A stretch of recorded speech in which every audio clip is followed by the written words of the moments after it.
Welcome back to Golden Rule Radio. It looks like gold has tried to do somewhat like a double bottom here. And today, as we're recording Wednesday, the FOMC minutes have just been released. And so the market's digesting a lot of that information. And it looked like gold was pushing higher and then kind of sold off a little bit today. And then now that the minutes are released, it's moving up. And silver too. Silver has been really strong. So we're going to talk about a few of those things this week, next week, and the week after. We're going to have shortened shows because it's holiday season, but we will touch on the metals markets briefly. So tune in the next couple of weeks for brief updates. But for now, where do you guys want to start? Yeah, very short-term price action, Robert. Seeing the price of gold bouncing up and down here, and then, of course, the reversal as the FOMC minutes come out. When you look at the charts, we talked at a number of indicators, all kind of converging at the same point on the same time frame here over the last week or so. It's also possible gold could have put in a bottom at the end of November, which would line up with some seasonal moves in gold being at that 50% correction line. So we went through that last week. Where we're at today is we're back up at the top end of that kind of downward slope compression, and we're just crammed right in between the 382 fib and that downward slope line that's coming down to meet it here very shortly. So as usual, we should see, if this was our bottom, I would expect to see gold break above that line and start to climb. And when we get farther into the show today, we're going to look at the Dow, and I think that the Dow pricing definitely gives some confirmation that we are going to see gold pushing higher into the first quarter of this year. Yeah, I agree, Miles. So does the U.S. dollar, which we'll touch on today as well. I'm actually encouraged by gold right now, not only for the reasons that you mentioned with confirmations and everything else, but we had gone through about a month ago some bearish fundamentals that could actually drive the price down further. You talked about the December low, and hopefully we have put that in, and yet here's gold sitting around 1850, which is strong to me. That's a strong low, and that's despite COVID vaccines hitting the public now. And so that was something that we thought could drive the price lower. It's really not having that impact at all. We thought some political clarity would drive the price lower. The more clear the pictures tend to get, the less it's having an impact on driving gold down as well. So to me, it's really feeling as if we're building a foundation here. Why don't you show us chart-wise what's transpired in the last week? Sure. Well, looking at the gold price specifically, we started last week's show pointing at platinum first, how platinum clearly has made a breakout and arguably started its next bull market. We're looking at silver at that time a week or so ago was sitting at the top end of its trading channel, looking like it may be breaking through following platinum. Well, now gold is actually, like I just said, at the top end of that downward compression. Now, we need gold to put in a higher high and a higher low, and it hasn't done either of those things yet. So it hasn't actually made any move to say I'm bullish quite yet.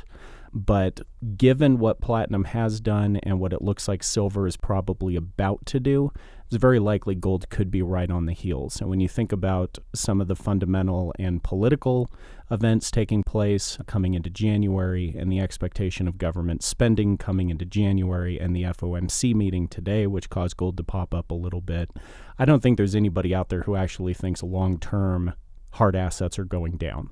Yeah, I'd say you're right. I mean, you inject trillions of dollars into the system, whether it's euros or dollars or what have you, and you're going to have tangible assets being what people are going to move money into, which is showing up in the price of gold in the last year and a half. I think platinum, I wanted to point this out, I think platinum, as it's breaking out here and looking like it's strong, it looks like platinum might be like a year and a half or so behind gold. Very similar chart as it bottomed over the course of almost 4 or 5 years from the bottom. Both bottomed in late December 2015 and then 16, and then traded sideways, built this bottom, and gold has broken out, obviously, where it is today. But platinum looks like it's just behind gold, just like silver was before silver turned bullish this year. As gold led the way, silver followed, and it looks like platinum's about to follow. Yeah, Robert, we're talking about platinum here short term having a breakout ahead of gold and silver, but long term, you're absolutely right. I mean, platinum still has a ways to go to do what gold did a year and a half ago. So be prepared if platinum is starting to show some bullish tendencies long term here, which there's no reason it shouldn't because the other metals already have. When it snaps around the other direction, the rubber band can come back pretty aggressively. And I think that's why a lot of us have been trying to get our clients into some platinum positions over the last year or two. Well, it has had a over 90% increase from the March low when everything sort of went into the tank. And so that volatility is already there. That's a huge move, right? Yeah. So that's showing what its potential already is. And we've seen the prices twice as high as they are right now. Here's gold near its all-time high, right? So if it does follow suit, it's a lot like silver. Silver and platinum are still 50% below their all-time highs. Exactly. Let's say that again. Silver and platinum are half of what their all-time highs are. So they've got plenty of room to run here very quickly. Despite both of them being up essentially 100%, having doubled from their March lows. Yep. Right. And you're talking about gold, which just put its all-time high in a couple months ago and only a couple $100 higher. Whereas, like you said, silver and platinum haven't even made that kind of move yet. So you do have to take it in context. Gold's old all-time high, along with silver and platinum, back in 2011. Well, gold's already exceeded that, and platinum and silver are only halfway there. So there's a lot of room to go for the white metals just to catch up with what gold's already done and get back to some of these price ratios. So that's why you want to be developing and building your precious metals portfolio with some of these things in mind, and not just going out and buying whatever coin you see advertised on TV. Is there anything technically that's transpired in the last week that's changed your bullish sentiment on silver, your excitement with silver? It seems like you've been pretty upbeat about it here in the last 4 weeks. No, not necessarily. I mean, again, we haven't had a full confirmation yet, but confirmation doesn't come till we're up above $30 again. And frankly, I just don't want to miss that move, because at this point I'm kind of weighing what's our downside potential compared to where do we go when we make that next move up. And at $23, $24, $25 silver, I don't mind if it goes down to 19, but I'm really don't want to wait to 35 and we have actual confirmation. So what I do like in silver is we've got this channel trading upwards where we're putting in higher highs and higher lows, but we don't have compression. So we're not seeing the price range tighten. We're seeing it just sort of trade upwards in a pretty even channel on the top end and the bottom end. And we haven't really seen a break either direction except for right there at the end of November when everything kind of took a little fall to come down to some fib levels and then turn around and bounce pretty aggressively. So I'm still optimistic about silver. I don't say bull market until I know it's a bull market, but you never know it's a bull market till after it already is. So I'm definitely optimistic with silver, just like I am with gold. And again, I'm talking short-term trading here. Long-term, obviously, I'm optimistic in silver. We should have bought at 12. You should have bought at 14. You should be buying today at 25. You should probably buy at 35, and you might even want to buy at 50, because the last time I checked, markets don't hit old-time highs and then stop there. Usually the old highs become the new lows. And I know that may sound crazy to say, hey, silver could be 80 or $100, but silver could be 80 or $100. So down and down and down she goes. Where she stops, nobody knows. That's the U.S. dollar right now. Do we finally break below 90 and get into the 80s there, Robert? I mean, I think 90, yes. The 88 bottom, early 2018. I think that we're just going to have some congestion here around 88, 90. The real floor being breaking below that would send it into a free fall down to what you've talked about being in the low 80s or even to 80. I wouldn't be surprised to see some bouncing around here before it figures out exactly where to go, but everything's, I think, fairly baked, ready to have that happen with the dollar moving lower and gold moving higher. I think that's fairly baked already into the cake. It's just a matter of letting it all play out. Well, and we saw from the comments from Chairman Powell today, the Federal Reserve's really not changing course. Had they increased their easing, then that probably would have driven the dollar down below 90 on the dollar index. They're keeping it the same, which is still laughable. They're looking at maintaining the $40 billion in mortgage securities acquisitions and $80 billion in treasury securities, both 10-year and 30-year bonds. And that's just so aggressive. And they are saying that, they really can't stop at this point. So I don't see any indication of why there would be a U.S. dollar rally. I mean, you had mentioned earlier in the show, other central banks are pulling out the similar tools and showing no signs of stopping. They all will stimulate until they are assured of a full recovery, which are Powell's words. Yeah. What did the ECB do? They printed or quantitative eased to the tune of Did you just turn that into a verb? And I think that was a verb, yeah. And so, I mean, they printed however much money, and the euro went up. I mean, incredible. What world are we living in here? I think eventually all fiat currencies are going to be just totally trashed. And as Miles was saying, move into hard assets, whether that be gold and silver, platinum, or other types of hard assets. Yeah, we said a month ago that the Fed said they were committed to using all tools until that recovery is complete. He reiterated that today. Quantitative easing will be around for some time. Reiterated that today. Very, very dovish, like as aggressively dovish as he can be within legal boundaries. Otherwise he'd be stimulating even more. And they said they'll just increase their balance sheet, continue to expand that with overall easy monetary policy. And they don't care about slowing down. And you've got a new Treasury nominee in Janet Yellen, who was the previous Fed chairwoman, who's going to be right alongside, and they're going to be working in cahoots to just spend. You talk about increasing balance sheets.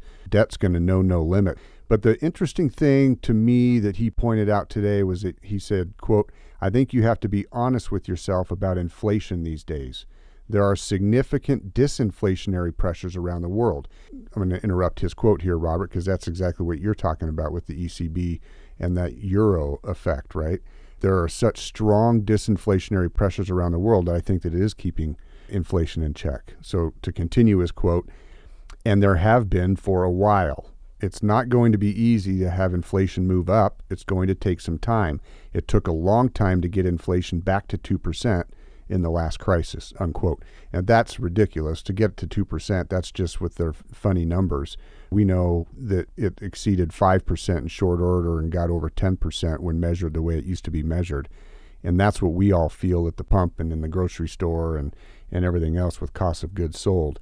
But here we are saying, look, he's saying you got to be honest with yourself about inflation, which means it's going to take a long time. We're looking at years here where the dollar weakness or the deflationary pressures are going to be overcome with inflation at some point, but it's going to take years, and it's going to take a ton of spending and a ton more debt. On the flip side of that, Tori, again, because I love when pictures, you know me, I'm paint by numbers. I just look for the patterns, and I like to follow the lines. That's why this show's on YouTube. Right, exactly. For the visuals for Miles. Right, because otherwise it'd just be a picture of your face, and no one wants to see that. What I'd like to see here going forward is some good old-fashioned Elliott wave here in the dollar. So I'll come on the other side of that, and I think that we could actually see a short-term dollar rally, maybe up to 93, 94, before we take that next step down to 80, sub 89. Let's say 88.9, because you got the 618 fib right at 88.9. Then the following months after that, probably another reversal back up in the dollar. That would be quite a bit more substantial, maybe taking us up to 95 or 96. So I do think over the next 6 months, you're going to see that price move, because we do have to remember that when we're talking about the dollar, we're not talking about it in a vacuum. We're talking about the dollar in comparison to other countries. So it's not just what's happening with government spending here. It's how much is our government spending compared to how much is Europe spending or China spending or Russia spending. So, and all of those things do play against each other. Yeah, you'd be losing purchasing power that whole time. Whether the dollar index was at 89 or 95, the dollar is still declining over time, right? Even with disinflationary pressures in the market, we don't truly have deflation, and we haven't since 2009. However, you can absolutely see the gold price climb even in that dollar rally. We could be back over 2,000 an ounce and sitting at 93 instead of where we are today at 90.3. Right, because it doesn't help anybody if the relative price of the dollar compared to the basket of currencies is up 10%, but your cost of groceries sure aren't down 10%. Well, I'll tell you, too, I'm going to agree with your potential little rally in the dollar in the short term, but I'm going to say that we are going to see 89 something on the dollar index before that happens, because I believe we're right around the corner from another stimulus, a COVID stimulus, and it looks like they're making headway on that finally. They're going to try to push this thing through before Christmas, and when that happens, I think that'll be just enough to bring that dollar down another half a point into the high 80s before we turn around and see that rally, maybe even after the first of the year. And what great timing on a rally right as potentially a new president-elect is coming in. It does kind of soften the blow for a lot of people. That does it this week for Golden Rule Radio. Tune in next week for a short show before Christmas and then another short show before the end of the year. Thank you for listening. You can follow us on Twitter at ICA Gold, like us on Facebook, McIlvaney Financial, our website, McIlvaney.com, and you can always give us a call, 800-525-9556. Thanks for listening. Have a great week.